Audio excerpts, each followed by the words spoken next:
तो हम चंपारण से गरीबी को भी खदेड़ देंगे, गरीब को नहीं, नहीं तो कट कुट करके हाँ ठीक है, लेकिन इस सब में लोग जानता है कि मनीषवा कितना तो आप जगह दिखाए हैं, वहां अगर पोकलेन का एक कांटा भी हल गया तो उसका विरोध मैं करूंगा और वीडियो का बोले बहुत अच्छा, मतलब कि कमाल का। और शायद इस ऐसा जो है मैंने कभी आपसे नहीं सुना। ऐसे मेरा नाम सुमित कुमार है और गुंजन श्रीवास्तव के नाम से भी बहुत सारे लोग जानते हैं और मैं इसी पंचायत दक्षिणी घोघा पंचायत का निवासी हूं और उसी पंचायत के वार्ड नंबर 1 है जो मलाही टोला के नाम से जाना जाता है और उसमें आज मनीष कश्यप आए। आप लोग जानना चाहिए कि मनीष कश्यप क्यों आए, रीजन क्या है। रीजन ये है कि यहाँ के ही निवासी हैं हमारे भाई, क्या नाम है आपका? ददन सहनी जी जो है मनीष कश्यप के पास फोन करते हैं। ये वही मनीष कश्यप है जो गरीबों की आवाज बनते हैं, गरीबों का आवाज उठाते हैं और गरीबों के लिए ही केस पहन लेते हैं। केस इनके ऊपर हो जाता है, केस ओढ़ लेते हैं, अनेकों कई प्रकार के इनके ऊपर केस हुए हैं। उन्हीं मनीष कश्यप के पास ददन जी फोन करते हैं और 2 दिन का समय लेके सारे प्रोग्रामों को पोस्टपोन करके मनीष कश्यप पश्चिमी चंपारण चनपटिया विधानसभा क्षेत्र के दक्षिणी घोघा पंचायत मलाही टोला में आते हैं और यहाँ आके बांध के द्वारा बांध जो बांधा जा रहा है उसमें जो गलत तरीके से मिट्टीकरण हो रहा है, मिट्टी काटा जा रहा है, उसको लेके आवाज उठा रहे हैं। इसके बारे में क्या कहिएगा जो ददन जी आपको फोन किए थे? देखिए, ददन जी को मैंने बोला कि 3-4 दिन बाद आऊंगा, तो ददन जी बोले बाप रे बाप भैया तब तक हमनी के घर कट जाये। ये रिकॉर्डिंग सभी को ये चीजें है और तो मैं बोला कि ठीक है कल मैं प्रयास करूंगा। अगले दिन जो है मैंने कोशिश किया लेकिन नहीं हो पाया। उसके अगले दिन आज भी जो है बहुत सारे जगहों पे जाना था लेकिन उसमें भी जो है जितना हो सका उतना मैं किया और पटना से मैं यहाँ पे चला आया। आप हम लोगों को बैडमिंटन सिखाए हैं, ठीक है, और मैं आज थोड़ा बहुत पत्रकारिता के बारे में मैं आपको बताऊंगा। आप बहुत अच्छा बोले, बहुत अच्छा, मतलब कि कमाल का।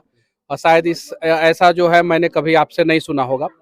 अब जो है आपके ऊपर ये जिम्मेवारी मैं सौंप के जाता हूँ कि इस गांव में जो है पोकलेन का जो है एक दांत नहीं हलना चाहिए। ये आपके ऊपर जिम्मेवारी मैं सौंप के जाता हूं। अगर हलेगा तो सबसे पहले आप आके पोकलेन का वीडियो बनाइएगा, मेरे पास भेजिएगा, मैं आऊंगा। इस बांध को लेके मैं आपको बता देना चाहता हूं कि एक हमारे बड़े भाई हैं, पूर्व में मुखिया हुआ करते थे, जिनका नाम गिरीश कुमार है। उन्होंने भी इसके विरुद्ध आवाज उठाई थी कि बांध नहीं बंधे। क्या बात सही है कि नहीं? बात सही है कि बांध नहीं बनने की, लेकिन 78 की योजना है, उसमें बहुत सारे लोगों ने जो है मतलब बिखर गए। एक तरीके से कहिए, बहुत सारी बातें नहीं कहना चाहता हूं, बिखर गए। लेकिन आप आज हमसे ये आश्वासन लेते हैं। मैं आपसे इस मलाही टोला वार्ड नंबर 1 में ये वादा करता हूं कि जो आप जगह दिखाए हैं वहां अगर पोकलेन का एक कांटा भी हल गया तो उसका विरोध मैं करूंगा और वीडियो मैं बनाऊंगा। चलिए, बहुत बहुत धन्यवाद। और सबसे बड़ी बात है कि बांध तो मैं नहीं रोकवा सकता, क्लियर खुल के मैं बोलूंगा, क्योंकि मैं कल को जो है 2 दिन आंदोलन करूं और तीसरा दिन जो है कंपनी से पैसा लेके बैठ जाऊं। सही है कि नहीं है? नहीं लीजिएगा तब भी आरोप लगेगा। नहीं लगेगा, नहीं लगेगा। मुझे ऐसा तो अगर आप कह रहे कि नहीं लगेगा तो आप पार्टी से पैसा नहीं लेती है, उसके बाद भी आपके ऊपर आरोप लगा है। हाँ ठीक है, लेकिन इस सब में लोग जानता है कि मनीषवा कितना टाइट है, ये चीज है, ठीक है। तो मैं काम नहीं रुकवा सकता। अगर मैं विधायक होता तो बांध से पहले रिंग बांध बनवाता यहाँ पे नदी के किनारे। अगर मैं विधायक होता तो बांध से पहले रिंग बांध बनवाता। इस बांध से पहले हाइड्रो पावर प्लांट का प्रोजेक्ट यहाँ पे लेके आता और तब ये बांध बनवाता। पूरे चनपटिया में, पूरे सुगौली में, ये बांध सुगौली भी जा रहा है, सुगौली विधानसभा में भी जा रहा है। ये बांध के अपोजिट साइड जो है वो सिकटा विधानसभा पड़ता है ना, उस साइड सिकटा, चनपटिया, सुगौली, सही है ना? 55 किलोमीटर लंबा है ना, 57 किलोमीटर लंबा है। आगे से ऐसे मोतिहारी तक जा रहा है। ये तो नरकटिया विधानसभा भी पड़ेगा और मोतिहारी विधानसभा भी पड़ेगा। मैं सबसे पहले नदी के दोनों किनारे रिंग बांध बनवाता ताकि नदी कटाव करना बंद कर देता। नदी का धार जो है, नदी का करंट, वाटर करंट, बिजली वाला करंट ना, वाटर करंट बारिश के समय में जो है वो ज्यादा नुकसान नहीं पहुंचाता, वो एक डायरेक्शन में हो जाता। उसके बाद से मैं हाइड्रो पावर प्रोजेक्ट का जो हाइड्रो पावर प्लांट का प्रोजेक्ट यहाँ पे लेके आता और तब ये बांध बनवाता। मैं ये बात जो है 2020 में चुनाव में भी कहा था, लेकिन लोगों ने नहीं समझा, मुझे मौका नहीं दिया।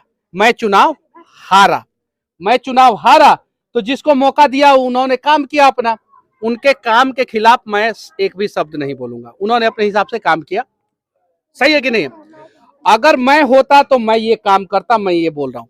आगे भी अगर मैं रहूंगा तो मैं यहाँ पे हाइड्रो पावर प्रोजेक्ट लेके आऊंगा किसी भी हाल में।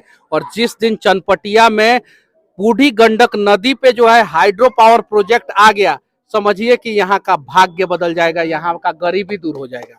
एक बात राजनीति से जुड़ी हुई है, क्या पार्टी आपको यहाँ से मौका देगी कि नहीं चनपटिया से? क्योंकि चनपटिया के आप हैं, चनपटिया की आवाज बन रहा है, और अभी आपने ये कहा कि अगर मुझे मौका मिलता है तो मैं यहाँ के बाढ़ पीड़ितों के लिए ऐसा कार्य करूंगा। इसलिए यहाँ पे बहुत सारे लोग नहीं पहचानते हैं मुझे। जब बाढ़ आया था तो मैं इधर आया था, इधर पूरा घूमा हूँ। जो पहचानता है वो पहचानता है, बुजुर्ग लोग नहीं पहचानते होंगे उस समय। मतलब कि हाँ मनीष बाबू कौन हो, के हो, नहीं जानते होंगे। इधर सब मैं घूमा हूँ, सब घूम घूम के, बाढ़ में तो घूम घूम के वीडियो मेरा बनाना रहता ही था। तो ये चीजें है, तो मैं ये सब एरिया घुमा हूँ, वीडियो बनाया हूँ। बस मैं इतना ही कहना चाहता हूँ कि अगर चंपारण का गरीबी दूर करना है तो ये जो नदी है, नदी के दोनों साइड रिंग बांध चाहिए और एक हाइड्रो पावर प्रोजेक्ट यहाँ पे चाहिए। एक हाइड्रो पावर प्रोजेक्ट क्या करता है, उस प्रोजेक्ट को प्रोटेक्ट करने के लिए जो है दोनों तरफ रिंग बांध बनाना पड़ता है। फ्लड कंट्रोल कैसे भी हो, अगर फ्लड मान लीजिए बहुत मात्रा में फ्लड आ जाएगा तो फिर हाइड्रो पावर प्रोजेक्ट पे असर पड़ेगा। इसलिए फ्लड कंट्रोल का जो है पूरा प्रोजेक्ट लेके आया जाता है। और अगर हाइड्रो पावर प्रोजेक्ट आ जाएगा तो यहाँ का दशा और दिशा बदल जाएगा।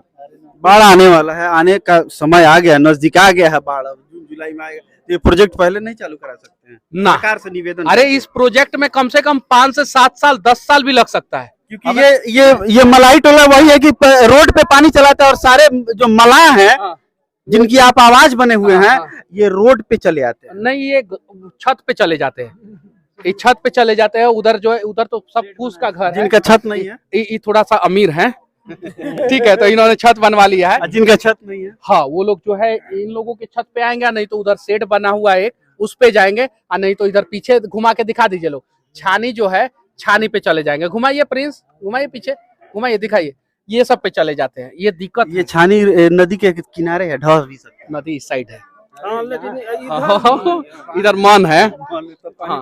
हाँ, हम गाँव में पैदा हुए हैं, हाँ, लेकिन आप बेतिया में रहे हैं ना, आपके पिताजी प्रोफेसर रहे हैं, आपका जिंदगी बेतिया में गुजरा है। अभी हम समय ज्यादातर पंचायत में दे रहे हैं। हाँ, चलिए ठीक है, अच्छा है, बढ़िया है, बचाइए इन लोगों को। और हंसी मजाक अलग चीज है, इन लोगों को बचाना जरूरी है। और जब हम चंपारण के लोगों ने अंग्रेजों को खदेड़ दिया तो हम चंपारण से गरीबी को भी खदेड़ देंगे, गरीब को नहीं, नहीं तो कट कुट करके मत चलाना सर। हाँ, यहाँ से गरीबी को भी खत्म कर देंगे हम लोग, ये चीज है। लेकिन उसके लिए सबसे पहले हो भैयावा गाना गाया है, किधर गया, हाँ, जात पात का भेद मिटाना होगा। नहीं तो जरूरत पड़े तो केहू मलाह के नेता ना आई, तब मनीष आई। अब वोट के समय में जात जने कही वो नहीं जाई जाए, ये नहीं होना चाहिए। ईमानदारी से हम लोग, ईमानदारी से भैया आप समय आने दीजिए, समय आने दीजिए, भैया रउआ पे भरोसा बा हमरा, हम जानते हैं ये चीज। चला जा, मैं आपको अपने पंचायत के तरफ से बहुत बहुत आभार प्रकट करता हूं कि आपने इन गरीबों की आवाज बनी, और ऐसे ही निरंतर बिहार में पूरे भारतवर्ष के गरीबों की आप आवाज बनी। जय हिंद।